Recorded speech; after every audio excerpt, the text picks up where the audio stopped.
벌써 5년 전이죠. 2019년 11월 17일 중국에서 처음으로 코로나19 감염자가 보고가 된 날입니다. 이후에 아시아로 또 전 세계로 퍼지면서 우리의 삶도 문화까지도 많이 바뀌기도 했습니다. 어디 뭐 코로나뿐만이겠습니까? 그 사이에 우리는 역사적으로 다양한 질병과 사투를 벌여왔고 또 그러면서 발전도 해왔는데요. 의학의 역사, 그 역사 속으로 한번 같이 거슬러 가보시죠. 오마이갓 세계사를 쓴 이낙준 작가와 함께합니다. 안녕하세요. 안녕하세요. 네. 작가님이라고 소개를 해드렸는데 원래는 그 이비인후과 전문의시죠? 아, 예, 맞습니다. 근데 웹 소설 작가이시기도 하고 유튜버이시기도 하고 네네. 직업이 몇 개이신 거예요? 이렇게 하면 3개인 거죠, 사실. 현재로는 3개. 근데 이제 제가 진료를 안 하고 있기 때문에 네. 사실은 2개입니다. 그러니까 웹소설 작가 그리고 유튜버 이렇게 2개. 근데 이비인후과 전문의 너무 아깝지 않습니까? 주변에서 진짜 많은 얘기를 들었는데 네. 저랑 와이프는 이제 제가 진료할 때 정말 되게 힘든 병원에서 일했었거든요. 그러니까 전문의 따고 나서도 365 병원에서 일했기 때문에 지금 너무 좋다. 그래도 그래요? 남편이 출근을 그런 식으로는 안 하니까 뭐 휴일에도 나가고 이러진 않으니까 그래서 저희는 별 갈등 없이 중단하고 있습니다. 근데 이번에는 이제 질병의 역사, 예. 인류가 그 질병에 대처해 온 것도 재밌게 또 책으로 쓰셨는데요. 네네.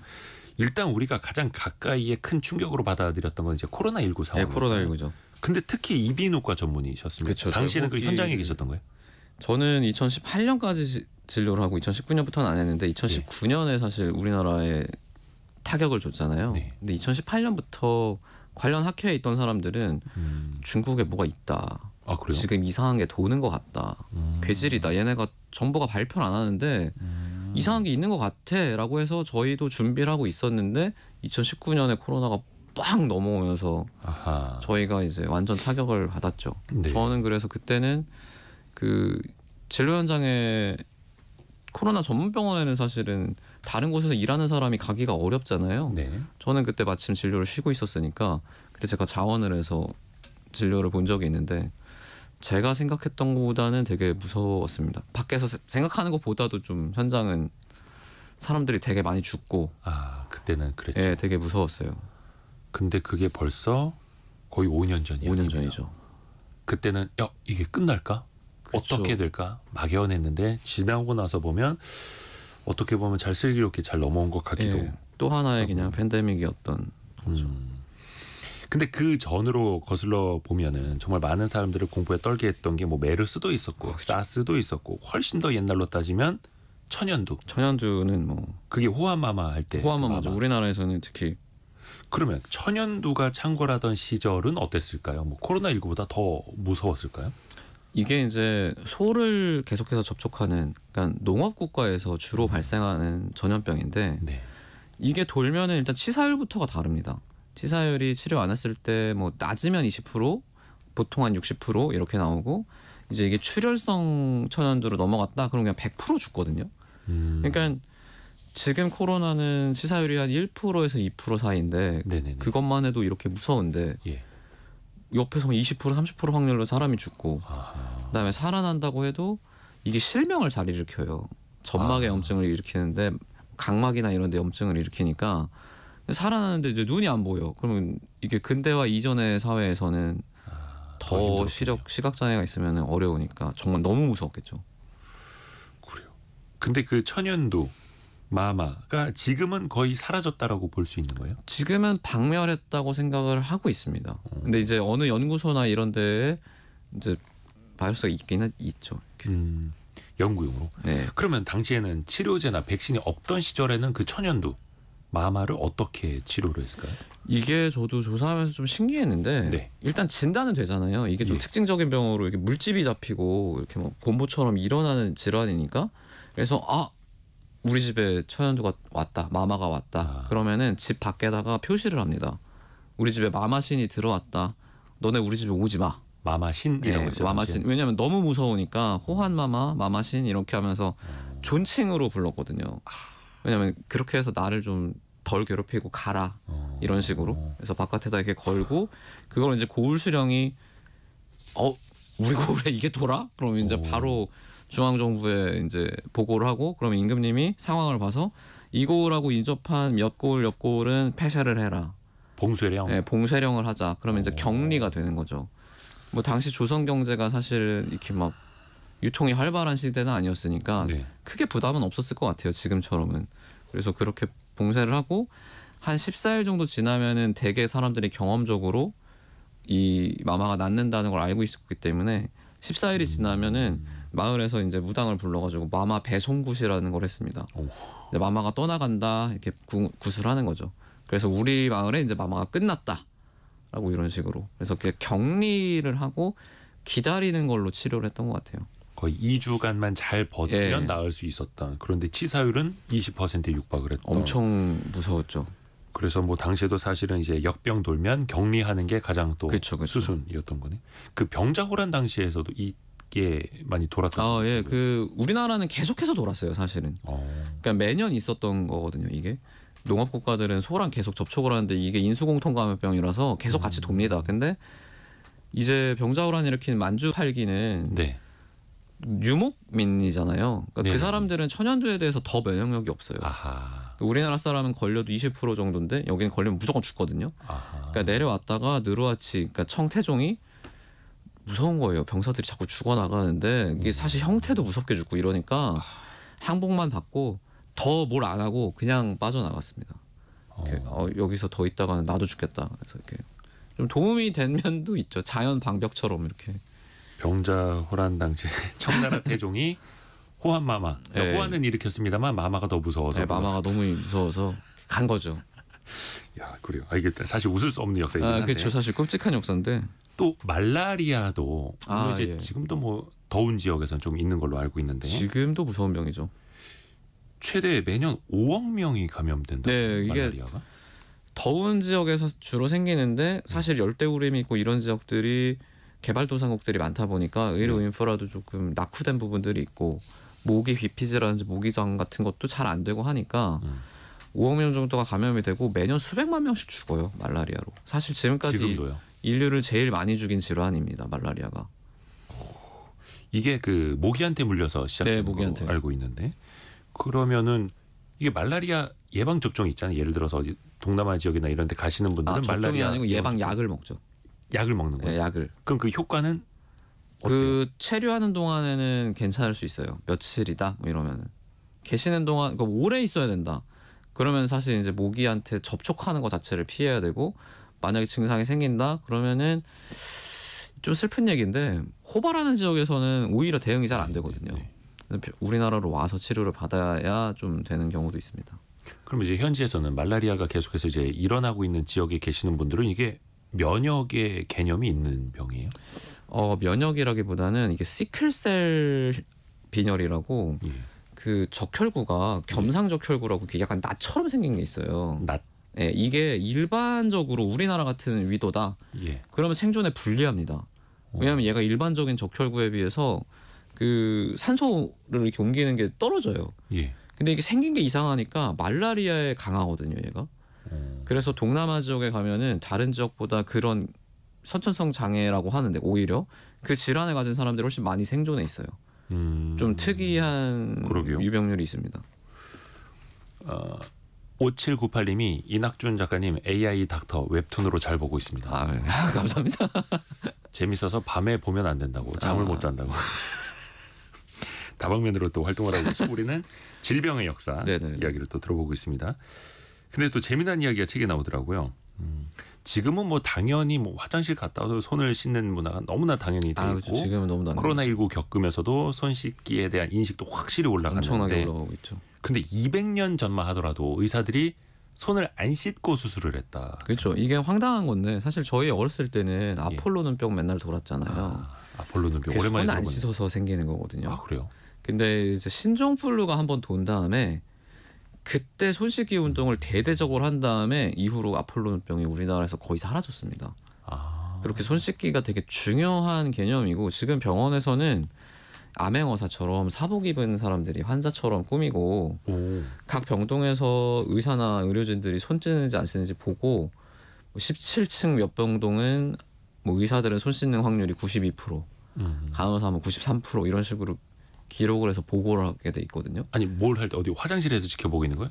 항상 그러니까 환자를 보고 나도 손을 씻어야 돼요. 아 그래요? 그리고 병실을 옮길 때도 손을 씻어야 되고 그거를 보고 있습니다. 이렇게 계속 환자인 척 이렇게 보고 아니 왜 있어요. 그 회진이라고 하나요? 네. 병실이 이렇게 들을 때 계속 손을 씻어야 돼요. 그 1번 방 들어갔다 소독제로라도 계속 해야 됩니다. 아 그래요? 환자분 1번을 봤으면은 그 다음에 손 씻고 2번을 보고 왜냐하면 옮길 수가 있으니까 그런 식으로 철저하게 하는데 200년도 아니고 한 19세기 중반까지만 해도 병원에서 손을 안 씻었죠. 그냥 왜 씻어? 이런 생각을 하고 어떤 사람들은 200년 전입니다. 200년 전. 내 손에 경험이 있는데 이걸 왜 씻지? 약간 이런 생각을 하는 사람들도 있었고. 아 그래요. 손을 씻으면 내 손에 있는 어떤 뭐 경험이 빠져나간다. 네, 그렇게 생각하는 경우도 있고 뭐 피나 고름이 묻은 상태로 환자를 이렇게 봐야 환자가 이 사람이 진짜 환자 많이 보는 사람이구나. 아 그래요? 이렇게 생각하겠지라고 해서 이 어필의 용도로도 쓰고 그랬습니다. 실제로 당시에 쓰던 수술 칼 같은 경우에 메스처럼 작은 게 아니라 이렇게 큰 곡도거든요.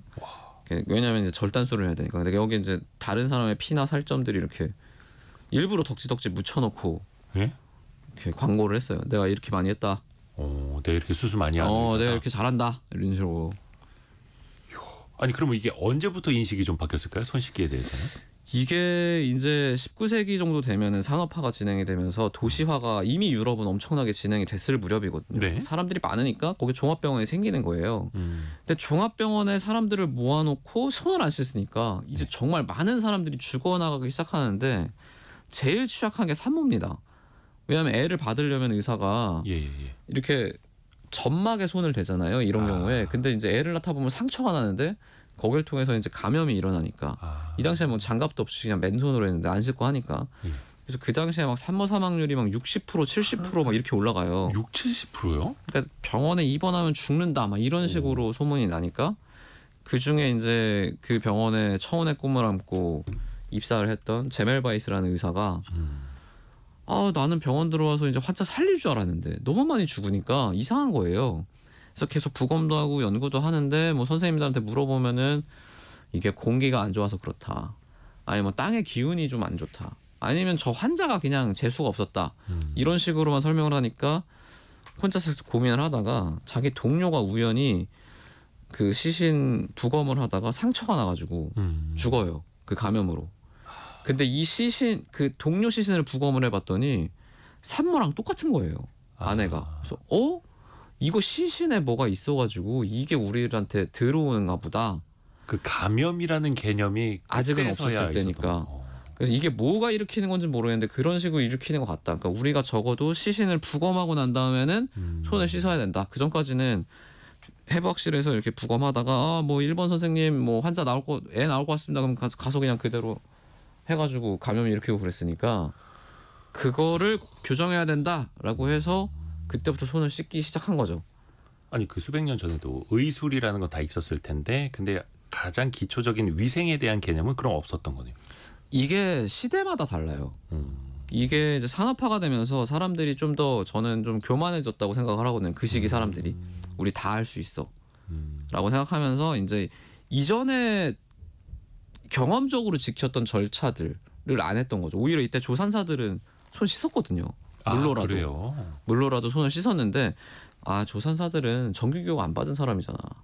우리 의사들은 과학자고 19세기에 이 발전한 의학을 배웠으니까 과학자인데 우리 생각대로 하자라고 했던 거죠. 그러다가 이게 이제 이렇게 교정이 된 겁니다. 야 신기하네요. 근데 그게 또 그렇게 오래되지는 않았었고. 심지어 제멜바이스가 자기 손 씻기 시켜가지고 개선이 됐다가 다른 의사들이 제멜바이스가 이제 이 시신에 있는 걸 죽여야 된다고 생각을 하니까 비누나 이런 거보다는 좀 독한 걸로 씻어야 된다라고 주장을 했거든요. 그러니까 하다 보니까 짜증나는 거예요. 내가 봤을 땐 손 안 씻어도 될 것 같은데. 그래서 얘 약간 망상이 있는 것 같다 이런 식으로 몰아세워가지고 제멜바이스는 사실은 정신병자 취급을 받고 쓸쓸하게 어딘가에 갇혀서 혼자 죽고 이게 더 개선이 된 거는 조금 더 지난 다음이에요. 처음에 손을 열심히 씻어야 됩니다라고 했던 사람은 저거 손에 이상한 거 있다 망상이다라고 해서 죽었고 그 후에 개선이 됩니다. 신기하네요.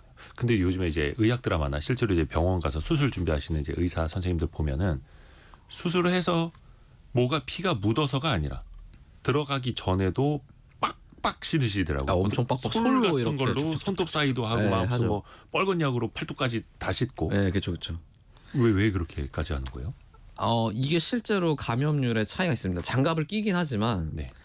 장갑의 이제 이게 약간 장갑이 제작하는 거니까 사람이 이게 조금 뚫려 있는 부분이 있을 수도 있고 수술하다 보면은 구멍 나기도 하거든요.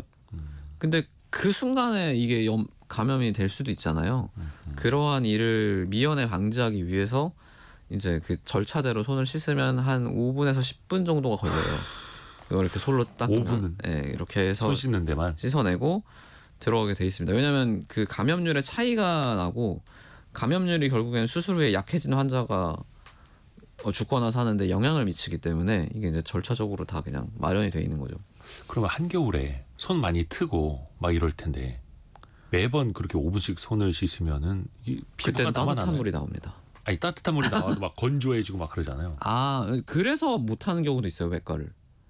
손이 너무 아파서 막 그러니까 약하고 건조한 애들은 하면 여기가 막 갈라지고 피나고 그래요. 근데 그런 경우에서 내가 외과를 하기는 좀 쉽지 않잖아요, 사실. 그죠, 손이 생명인데. 네, 그리고 저희끼리는 핸드크림 같은 거 겨울에 많이 선물하고 그럽니다. 그래서 의사분들한테는 네, 많이 핸드크림 선물이 이게 최고. 많이 트니까 그래서 외과는 저도 많이 발랐었어요 예전에는. 오, 그래요.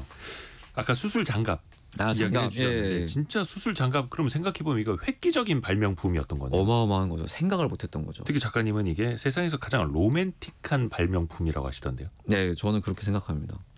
이게 이제 손을 씻어야 될 것 같아요. 이제 이게 합의가 된 게 19세기 말이에요. 네. 야, 손 씻어야 된다. 게다가 배 같은 거 수술하려면은 예.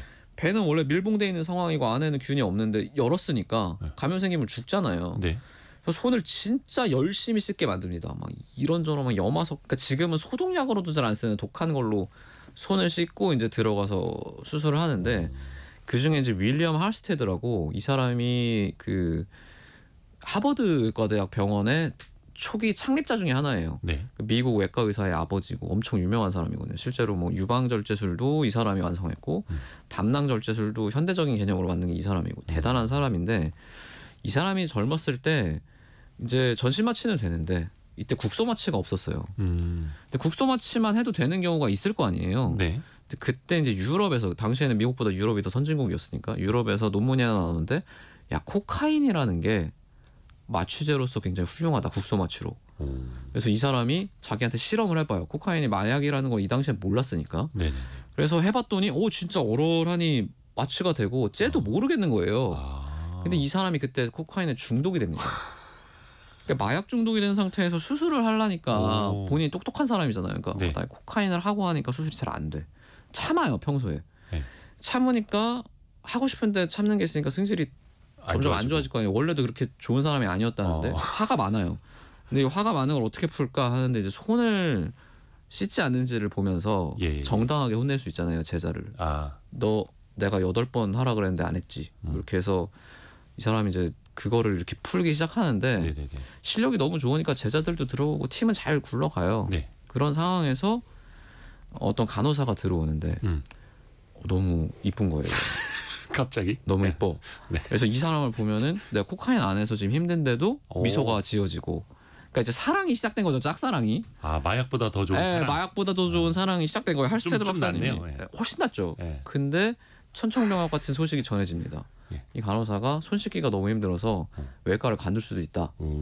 할스테드가 심장이 쿵 떨어진 거죠. 네. 야, 나 저 사람 보는 낙으로 사는데 요새. 그래서 이거 어떻게 할까라고 하다가 장갑으로 손을 싸면 이렇게까지는 손을 안 씻어도 되겠다. 네네네. 라는 생각을 해서 그때 이제 굿이어라는 회사에 지금은 타이어 회사로 유명하지만 그때는 이제 고무를 콘돔 다루니까. 만드는 회사였어요. 가방 그래요? 고무로. 그러니까 콘돔 같이 얇고 단단한 고무를 만드니까 너네 장갑도 만들 수 있겠다. 그래서 석고상에 이제 그 간호사의 손을 본따 가지고 네. 요대로 만들어 주세요. 가격은 중요하지 않습니다. 얼마가 들어도 내가 낼 테니까 만들어 주세요. 그래서 그게 최초의 수술 장갑인데 간호사가 쓰는 걸 보니까 옆에서도 좀 너무 좋아 보이는 거예요. 저렇게 하면 손도 비누로 씻고 대충 한 번 더 씻고 저거 끼면 될 것 같은데. 그래서 그때부터 이제 장갑이 엄청나게 이렇게 할스테드도 쓰고 하고 나중에 이제 할스테드 박사님은 그 안소님이랑 이제 결혼해서 해피엔딩이네. 100년 해로 했습니다. 그래요. 그래서 로맨틱한 발명품이다. 네, 장갑으로 이루어진 사랑. 그 전까지는 수술 장갑이 없었습니다. 그러면은 손도 엄청나게 씻어야 되고 장갑도 껴야 되고 그쵸. 이중 장치를 해야 되는 거네요. 근데 저 하나 궁금한 거 있습니다. 왜 그 드라마 보면 특히 막 하얀 거탑 이런 거 하얀 거탑. 의사 선생님이 수술 들어가기 전에 장갑 낄 때 딴딴 따다단 막 음악 이렇게 들어오잖아요. 장엄하게 깔리고. 근데 왜 손을 항상 이렇게 세우고 장갑은 혼자 못 끼고 항상 간호사가 대신 끼워줘? 이게 수술방이 깨끗하게 멸균 처리가 되어 있고 네. 계속 공기를 바깥으로 빼고 있어요. 그래서 공기를. 깨끗한 곳이라고 저희가 생각을 하지만 네. 허리 밑에는 오염이 됐다라고 생각을 합니다. 왜냐면 기본적으로. 신발이 왔다 갔다 하고 뭐 이러니까. 그래서 보통은 손을 이렇게 올리는 이유가 허리 밑으로 내려가면은 나가서 다시 씻고 와야 돼요. 그러니까 손을 올려야 되고, 혹은 밖에서 옆에서 이제 장갑 끼고 대기하는 사람은 팔짱을 끼고 있잖아요. 네. 이것도 밑으로 내려가면은 내가 나가야 되니까 팔짱 이게 건방져서 그런 게 아니고 안 내려가려고, 그리고 딴 거 안 만지려고 뒤에 있는 벽 같은 거 만지면 또 나가서 다시 씻고 와야 까고 되니까. 다 벗고 다시 해야 되거든요. 그래서 이렇게 하고 있는 거고, 장갑을 끼워주는 이유는 사실은 혼자 끼는 법 다 배우거든요. 예. 근데 이게 혼자 끼다 보면은 이렇게 뭐 엄청 복잡해요. 이렇게 안쪽에 장갑을 잡고 이렇게 낀 다음에 그다음에 장갑 낀 손은 깨끗하니까 어디 닿으면 안 되고 이렇게 해서 다음 장갑 잡아서 끼워야 되는데 이 시간이 오래 걸립니다. 다른 사람이 도와주면 금방금방 끼니까 처음 사람만 그렇게 하고 나머지 사람들은 누가 됐든지 간에 다 도와줘가지고 딱딱딱딱딱 하게 만드는 거죠. 바로. 네, 왜냐면 이게 멸균법으로 하면은 옆에서 보고 있으면은 모르는 사람 보면 되게 답답해요. 이거 뭐 하는 건가? 왜 저렇게까지 하나? 네, 그게 어쩔 수 없습니다. 그래서 양손도 이렇게 위로 들고 있었던 들고 이유가 있고, 다 있는 끼고, 거네요. 네. 근데 수술용 장갑이 수술하다가 찢어지기도 합니까? 가끔 찢어지기도 해요. 그게 뭐 예를 들어서 좀 내가 긴장을 하고 있다든지 네네네. 아니면 뭐 이게 수술하는 사람한테 잘 보여야 되잖아요. 네. 그러니까 나는 중요하잖아요. 내가 보조이면은 집도이한테 잘 보여야 되니까 막 자세가 막 묘하게 틀어지고 막 이렇게 되다 보면은 얘가 이제 어디 걸려갖고 찢어지거나 이렇게 됩니다. 그러면 찢어지면은 이제 교수님이 혼나는 거예요. 나가. 이제 나가서 손 씻고 다시 들어오고. 그래요. 그렇게 되는 경우죠. 또 수술실은 기본적으로 다 멸균이고 멸균이고. 멸균 그 수술대를 완전 멸균으로 유지하죠. 그걸 계속 뭐 알코올로 닦는 거예요? 아니, 항상 일회용 멸균된 그 드랩천이라고 해가지고 커버. 환자의 이 수술 부위만 빼고 다 가리잖아요. 네. 이건 다 이제 드랩으로 다 가리고 그다음에 계속해서 음압관치에 돌려가지고 안에 균을 계속 제거하고 그런 식으로. 그런데 그럼에도 불구하고 이제 허리 밑은 우리가 완전하지 않다라고 생각을 하니까 손을 항상 올리고 있어야 되는 거죠. 그래서 수술과 한번 가보면은 그래도 안심이 되실 것 같아요. 저는 이 정도까지 하는구나 이 사람들이. 이렇게까지 신경을 쓰는구나. 약간 그런 느낌이 들 거예요. 그럼 뭐 바닥 청소도 다른 곳과는 당연히 다를 텐데. 완전 소독해서 하고 기구도 소독 엄청 빡세게 해요. 예를 들어서 환자가 일반적인 환자다 그러면은 뭐 고온 살균 한 다음에 이제 적외선 살균하고 뭐 그다음에 이제 소독액으로 닦아내고 그다음에 끝인데, 이 사람이 예를 들어서 감염 환자다. 네네네. 뭐 에이즈 감염 환자나 C형 감염 같이 아직은 백신이나 치료제가 명확하지 않은 그런 질환자다. 환자 그렇게 수술을 했다. 그럼 그런 경우에는 아예 따로 또 감염관리실에 보내가지고 거기서 아예 다른 소독 장치를 하거나 할 수 있으면 일회용 팁을 사용하고 버리게 그냥 그런 식으로 하게 됩니다. 이번엔 상처 치료 쪽 이야기를 상처 좀 치료. 해보겠습니다. 사실 상처나면 약 바르고 밴드 붙이고. 그렇죠. 이건 뭐 이제 어린 아이들도 다 이렇게 하고 있는 유치원 가면 건데 밴드부터 이렇게 배우잖아요. 이렇게. 이거 없던 시절에는 뭐 된장을 바르던 시절도 있었고 된장. 예. 소주를 붓는 시절도 그쵸. 있었고 뭐 목에 먼지 꼈을 때는 삼겹살 먹으면 된다라는 이제 민간요법들도 있고 있는데 그렇죠. 이 옛날에는 어떻게들 했을까요? 실제로. 지금 말씀해주신 거는 근대화 이후에 이것도 최근 거예요. 그래도 사람들이 고등교육을 받은 이후에 어떤 기전을 생각해서 이렇게 하는 겁니다. 된장도 그 된장도 이후에. 이제 발효가 된 거니까 거기 유익균이 있고 나쁜 균이 없잖아요, 사실은. 네. 그러니까 이걸 바르면은 뭐 적어도 나쁜 일이 생기진 않겠다. 이런 생각을 하게 되는 거고. 라고 생각을 했던. 그리고 소주를 붓는 거는 훨씬 더 진보한 거죠. 여기 알코올이 있으니까 소독을 하자. 그러니까 소독을 해야 된다는 개념이 있는 거잖아요. 대단한 거죠, 사실. 이거는 의학의 역사 관점에서 보면은 너무나 진보한 최근에 가까운 그런 거고, 옛날에는 일단은 피가 나니까 피를 막자. 피가 나면 죽는다는 거는 알고 있으니까. 네네네. 그럼 이제 주변에 보면 뭐 나뭇가지도 있고 이러잖아요. 그럼 이게 무슨 성분이 있고 뭐가 그런 게 중요한 게 아니고 그냥 이런 걸로 막아요. 근데 그러면 이제 나무에 있는 균하고도 우리는 싸워야 되는 거죠. 그러니까 그런 상황이 되고 이집트 때는 미라를 만드는 기술이 있으니까 붕대가 있습니다. 여기는 리넨으로 이렇게 붕대를 만들잖아요. 아하. 이거는 상당히 진보한 거지만 그 붕대가 깨끗했는지 안 했는지는 또 모르죠, 그거는. 아마도 더러웠겠죠. 이걸 그냥 보관하다가 쓰는 거니까. 그리고 이 사람들이 녹색을 되게 신성시했어요. 이집트 사람들이. 그래서 이 사람들이 했던 것 중에 구리가 산화가 되면 녹색이 되거든요. 그죠.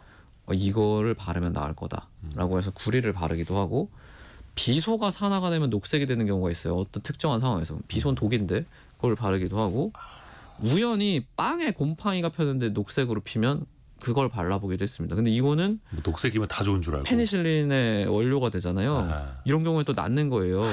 그러니까 사람들이 우연히. 구전이 헷갈려가지고 야 녹색 바르면 낫는다더라 해서 이제 산화구리 바르고 이렇게 했던 거죠.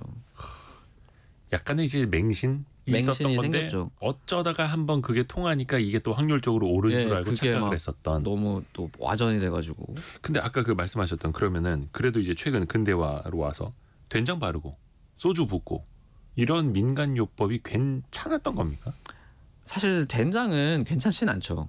예. 된장은 이제 이전보다 그러니까 산화구리 바르는 것보다는 된장 바르는 게 낫지만 뭐 멀쩡히 소독약이 있는데 굳이 그럴 필요는 없고 소주는 근데 예를 들어서 뭐 전쟁터예요. 없어 주변에 아무것도 없어요. 그러면 소주라도 부으면 좀 낫습니다. 그거는 뭐 근데 이제 지금은 그러진 않으니까. 아하. 정말 뭐 전장 수준 아니면 뭐 그럴 필요는 이제는 없는 거고요. 재밌습니다. 3253님이 쉽게 듣지 못하는 의학계의 비하인드 스토리에 귀가 쫑긋 세웠습니다. 재밌다고 보내주셨고요. 이비인후과 전문의 그리고 현재는 이제 작가인 이낙준 작가님과 함께 이야기하고 있습니다. 아까 잠깐 이제 마취 이야기를 했거든요. 마취. 예. 왜 옛날 코미디 영화 심영래 씨 나오는 코미디 영화에서는 마취약 없을 때는 이제 머리를 뒤로 쳐서 기절시킨 다음에 수술한다 막 이런 거 있었는데 실제로 그랬던 시절이 있었어요. 실제로 그랬습니다. 이게 왜냐면은 예를 들어서 우리 마을이랑 저쪽 마을이랑 싸우다가 전쟁을 하다가 다쳤어요. 네. 예. 나 얘 살리고 싶어. 근데 뭐 상처를 만지려고 하면은 막 아프다고 난리를 치는데 가만히 있어야 될 것 같으니까 이제 그런 경우에 우리가 직관적으로 알거든요. 왜냐면 전쟁의 역사기도 하니까 어디를 때리면 기절한다. 얘가 늘어진다. 그래서 이게 치는데 이것도 잘 치고 잘 맞아야 되는데 잘못 치면은 더 아프게. 그것 때문에 이제 가는 경우도 있고 안 움직인다 했는데 계속 안 움직여. 이렇게 되면 이제 죽은 거니까 되는 경우도 있고 해서 이 방법보단 조금 더 신뢰성 있는 방법을 찾아보자라고 한 게 이제 뭐 아편이나 뭐 상추나 이런 것들. 근데 상추는 사실 별로 소용 없었겠죠. 우리나라 서적에 있긴 한데 상추 먹으면 졸리긴 한데 뭐 칼대도 졸리는 건 아니니까. 상추를 거의 코끼리처럼 먹어야. 그렇죠. 뭐 이만큼 먹어야 되는데 아픈 와중에 그 정도 먹을 수 있으면 사실 아픈 게 아니니까. 와, 근데 그게 마취약이 없던 시절에는 어떻게 해서든 수술은 했어야 됐으니 뭐라도 이제 찾았던 시절. 이게 그래도 마취약이 언제부턴가는 이제 개발이 되던 거잖아요. 이게 19세기까지도 그러니까 19세기 초반까지도 마취제가 없었는데 엄밀히 말하면 마취를 시킬 수 있는 물건은 나와 있었어요. 근데 그거를 의사들이 몰랐던 거예요. 심지어 그걸 사용을 하면서도 지금 치과 가면은 애들 웃음가스라 그래서 이렇게 콧뚜레처럼 이렇게 씌워놓고 이렇게 애들을 약간 몽롱한 상황에서 치과 치료하는 어린이 병원들이 있거든요. 그게 18세기에 나왔습니다. 1700년대 말에 나왔는데 그거를 이 당시에는 파티했었어요. 웃음가스. 술도 먹고 가스도 마시면 기분 좋아지니까 이렇게 막 하다가 어떤 치과 의사가 놀고 들어왔는데 이마가 찢어진 거예요. 근데 전혀 몰랐던 거예요. 이걸 왜 내가 몰랐을까? 왜 하나도 안 아팠을까? 혹시 어저께 가스가 그랬나? 그래서 가스를 다시 마셔보고 했더니 안 아픈 거예요. 그래서 동료 치과 의사를 불러서 나 가스 마셨으니까 내 이빨 한번 뽑아봐. 어금니 생리 한번 뽑아. 이거 엄청 아플 텐데. 근데 뽑았더니 모르는 거예요. 이거 대박이다. 라고 해서 뭐 그런 식으로 이제 마취제가 발전이 됐죠. 그 전까지는 수술이 발전하기가 어려운 게 마취가 안 되니까 환자를 일단 빨리 끝내야 되는 거예요. 수술을. 뭐 잘하고 자시고가 아니고 빨리 끝내야 되니까 아까 제가 잠깐 말씀드렸듯이 메스가 지금은 블레이드가 요만한데 한 2cm 정도밖에 안 되는데 그 당시에는 칼날이. 곡도 진짜 이런 칼로 사람을 이제 팔을 잘라야 된다. 그러면 이렇게 쳐가지고 동그랗게 돼 있으니까 돌려가지고 이제 근육과 이걸 뼈만 남기고 자르려낸 다음에 이제 뼈는 너무 구체적이셔가지고 이거를 이제 뭐 몇십 초 내에 끝내야 되니까 그래야 그만큼만 아플 거 아니에요. 계속 아프면 안 되니까. 근데 그거는 이제 의사 입장에서 빨리 끝내주려고. 왜냐면 환자의 고통을 덜으려고. 그래서 그 당시에 외과 의사들은 보통 덩치도 크고 약간 이게 완력이 중요했습니다. 왜냐면 힘. 환자가 발버둥 치는 거 누르고 빨리 잘라야 되려면 평균 체격이 더 커야 될 거 아니에요. 그래서 그랬던 시절이 있었죠. 근데 이제 마취가 나오고 나서는 불과 20-30년 만에 막 확 발전하거든요. 야, 진짜 마취가 없었으면 어떡할 뻔했습니까? 0786님이 긴급 질문 주셨습니다. 병원에서 엉덩이 주사 맞을 때 주사 놓기 전에 엉덩이 세게 때리는 게 바늘의 고통을 못 느끼게 하려는 건가요? 맞습니다. 맞는 말이에요? 헷갈리잖아요. 탁 치면은 이렇게 하고 들어가면은 주사가 되게 얇기 때문에 그리고 엉덩이는 피하 지방도 있고 근육도 많아서 바늘이 그렇게 아픈지 않는 곳이에요. 그러니까 저희가 이제 골라서 찌르면은. 재밌네. 그래서 간호사 선생님이 엉덩이를 세게 때리는 게 오히려 좋은 거예요. 네, 팍 때리면 이제 하면 나서 끝나잖아요. 노련한 사람일수록 찰싹 이렇게.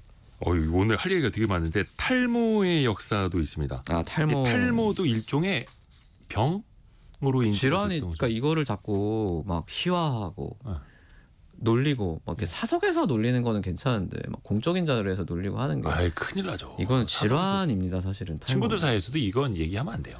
이제 너무 침하면 놀리기도 하는데. 하여튼 뭐. 네. 근데 꽤 오래 전부터 이 탈모와의 전쟁이 있었다고요.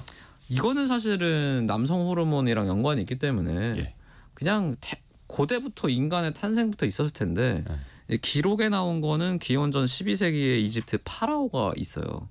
근데 이 당시에 그나마 이집트 문명권은 보면은 그 그림 보셨어요? 그림 보면 사람들이 이렇게 머리 미는 거 많죠. 네. 이 사람들이 제모의 진심이었거든요.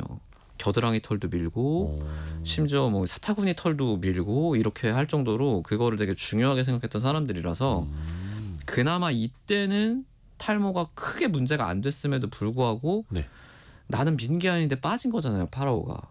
이게 속상할 거 아니에요. 그래서 여러 가지를 찾아오는데 그 당시에 그러면 의사들이 무슨 짓을 하게 되냐. 보통 이럴 때 못 고치잖아요, 솔직히. 네네네. 그럼 이 사람이 구하기 어려운 걸 구해오라고 해요. 못 구해오면 너 탓이다라고 하려고. 그래서 뭐 하마 기름, 뭐 악어, 뭐 고양이 털, 뭐 이런 이상한 것들을 해가지고 뭐 머리에 바르면 납니다. 뭐 이렇게 하는데 막 지어낸 거예요? 별로 효과는 없었겠죠. 그래서 그렇게 그냥 내려오고 또 유명하게 카이사르. 줄리우스 시저. 로마의 이 사람이 월계관을 항상 쓰고 있거든요. 월계관. 이게 이 사람 탈모가 심해가지고 항상 머리에 뭘 써요. 이렇게 머리에 뭘 쓰고 이분이 갈리아 지방에 원정을 나갔었잖아요. 그 갈리아 지방에 원정을 나갔는데 이 사람은 피부가 워낙 좋아서 그 햇빛도 강하고 한 곳에 있어도 피부가 뽀얗대요. 근데 머리가 없는 거예요. 이 사람이 이게 너무 스트레스인데 갈리아 포로를 잡았는데 얘가 머리숱이 너무 많은 거야. 야, 너네 혹시 탈모약 있냐? 그랬더니 갈리아 포로가 제가 봤을 때는 침략자가 물어보니까 연맥이라고 한 것 같은데 당나귀 고추를 빻아서 먹으면은 납니다. 그래가지고 이거 역사 속에 있던 얘기입니다. 그래서 카이사르가 당나귀 고추를 먹기도 하고 나지도 않고 그랬던 거죠. 당시 이거 탈모 때문에 이상한 치료법들 되게 많았었다고 하는데 진짜 이게 이상하게 많습니다. 거의 전 세계적으로도 많네요. 많죠. 이게 뭐 왜냐면 고민은 뭐 가끔 뭐 서양에서는 탈모 신경 안 쓴다라고 하는데 전혀 그렇지 않습니다. 보면 되게 절박하게 치료를 많이 했어요. 그렇죠. 특히 그래서 그냥 민머리 자체가 되게 스타일인 줄 알고 있는데 그분들 나름대로는 스트레스가 있는 거죠. 그때 뭐 외국인들도 마찬가지더라고요. 비만 얘기해보죠. 특히 이제 비만 치료제가 전 세계적으로 지금 엄청나게 지금 장난 아니죠. 뭐 지금은 뭐 살 빼는 약 어마어마하죠. 일주일에 한 번씩 뱃살에다가 꽂아 넣으면 뭐 식욕이 떨어진다 이건데 그 회사가 이제 비만 백신을 만들겠다. 뭐 이렇게도 지금 주장을 하고 있는데 비만 백신이요? 맞으면 이제 비만이 안 되는 예방할 수 있는 그렇게 만들겠다. 뭐 이런 식으로도 주장을 하고 있죠. 그럼 과거에는 이 비만에 대한 인식은 어땠을까? 그래도 옛날에는 좀 살집 있는 사람이 좀 잘 살아 보이고 좀 더 있어 보이고 그러지 않았을까요? 북한을 보면은 그 수령 동지님들은 다 일부러 그렇게도 만든다고 하죠. 있잖아요. 이미지를. 그게 이제 먹을 게 부족한 시기에는 아무래도 살집이 있고 풍채가 있는 사람들이 좋아 보이죠. 네네. 이 사람한테 이제 권력이 있어 보이고 힘이 있어 보이고 더 건강해 보이고 그래서 뭐 천편일률적으로 말씀드리기는 어려워요. 왜냐면 문화마다 또 달랐어가지고. 근데 그래도 일반적으로 먹을 게 부족했던 시절에는 뭐 적당히 살집이 있는 거는 좀 좋게 봤다. 이런 경향성이 있습니다. 특히 우리나라 같은 경우도 뭐 양반들은 좀 이렇게 풍채라고 하잖아요. 이렇게 뭐 지식 주머니, 약간 이렇게 배 인떡 주머니 이렇게 해가지고 인떡이라 그랬죠 옛날에. 네, 이렇게 달고 다니시고 하면은 좀 좋게 보고. 언제부터 이 비만을 병으로 인식하게 됐을까요? 역사 속에서? 사실은 이집트도 좀 날씬한 체형을 선호했는데 이게 거기는 정확히 문헌에 안 나와요. 그 왜 벽화 같은 거 보면 막 팔다리 가늘고 다 말랐잖아요. 네, 네. 근데 이제 그런 걸로 유출해 보는 거지 뭐 문헌은 없는데 로마 제국을 보면은 로마 제국은 전쟁을 통해서 영토를 계속해서 확장을 하는데 네. 그래서 그 군인들한테 막 개선직도 해주고 엄청 대우를 해주잖아요. 근데 그 군인들이 이 로마에서 나가서 원정을 나가면 거긴 아무래도 먹을 것도 부족하고 내가 계속 전쟁을 해야 되니까 날씬하단 말이에요. 아하. 그러니까 이 사람들을 우대를 하다 보니까 너무 뚱뚱한 거는 조금 안 좋아 보이는 거예요. 로마 시대 때는. 그래서 이제 뭘 먹을 걸 먹더라도 토를 하게 하고. 그래요. 그래서 지금 뭐 이렇게 먹다가 그냥 껍질만 씹고 뱉었다라고 돼 있는데 그것도 있지만 문헌을 보면은 초대받은 귀족들이 많이 먹고 이렇게 종을 치면은 어떤 노예가 가서 이렇게 토를 도와주는 노예가 전역 노예가 있었어요. 손가락으로 이렇게 혀끝을 맛있는 거 먹고 삼키는 것까지는 네. 하고 다시 개원해는 양동이로 이렇게 해서 하는 경우도 있었고 그 정도로 살찌지 않으려고 노력을 했던 노력을 많이 했던 거죠. 그때 먹토를 했던 거죠. 그때 그러니까 이 사람들이. 오, 신기합니다. 요 이야기도 또 해야 되는데 우리나라의 이제 수출 상품 중에 하나 성형수술이죠. 장난 아니죠. 어마어마하죠. 외국인들도 이제 많이 들어오고 있고 과거에도 성형수술이 있었을까요? 언제부터 시작됐을까요 이게? 이게 저도 옛날에는 뭐 마취도 없는데 이걸 했겠어? 죽고 사는 문제도 아닌데 했겠어라고 생각을 했는데 이게 기원전 9세기 인도 기록을 보면은 이때 성형수술을 했습니다. 그 당시 인도의 형벌이 코를 자르는 게 있었어요. 형벌 중에. 네, 코를 잘라요. 근데 이 사람이 만약에 도망갔어요, 내가. 네네네. 아니면 상황이 바뀌어서 내가 지금은 역적의 자식이라 코가 잘렸는데 이제 아니야. 내가 이제 다시 돌아왔어요. 근데 코가 잘려 있으면 사람들은 저거는 큰 범죄자. 잘못을 한 사람이다라고 인식을 하니까 이걸 고치고 싶잖아요.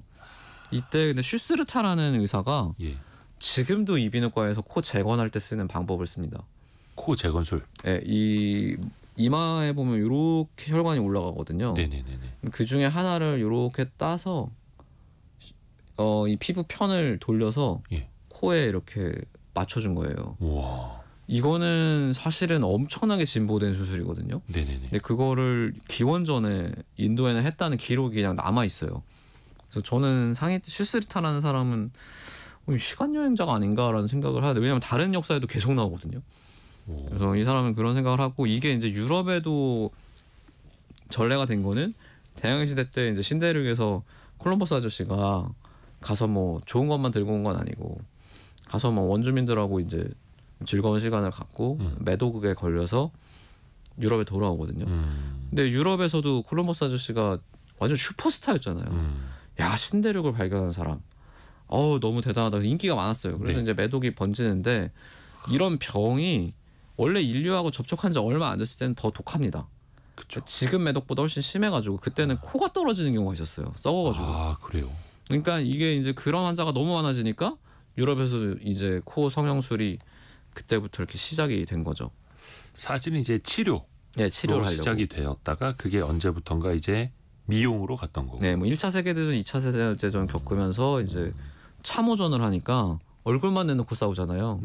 그래서 그때 성형수술이 진짜 많이 발전을 하고 그다음에 전후 전쟁이 끝나고 그 시대에는 이제 특히 우리나라나 일본 같은 경우에는 서양인의 어떤 그런 걸 좀 동경하게 되는 게 있었나 봐요.